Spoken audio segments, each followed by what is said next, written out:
जय Shriram body builder Ogale fitness कोचमध्ये हार्दिक स्वागत आहे. आजच्या विषयी खूप महत्त्वाचा घेऊन आलेलो मी. बघा बरोबर वर्कआउट करताना भरपूर जण काय करत असतात माहिती का, त्यांना ना दम लागत असतो, त्यामुळे त्यांचा वर्कआउट आहे ना हा लो होत असतो.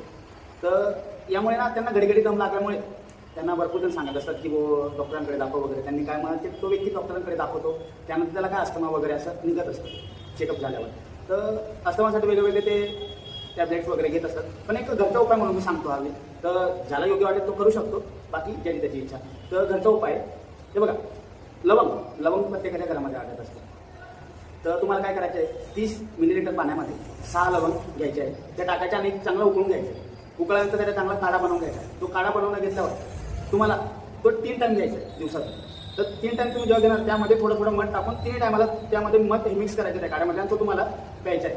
असं तुम्ही काय महिने केल्याने तुम्हाला अस्थमापासून चांगला आराम भेटेल व काय प्रमाणात अस्थमा हा बरा होऊन जात असतो. तर हा असा घरचा उपाय ज्याला योग्य वाटेल तो करू शकतो, पण रिझल्ट हा नक्की भेटतो. तर अशा नवीन टिप्ससाठी ओगले फिटनेस कोर्सला जॉईन करा. जय श्रीराम.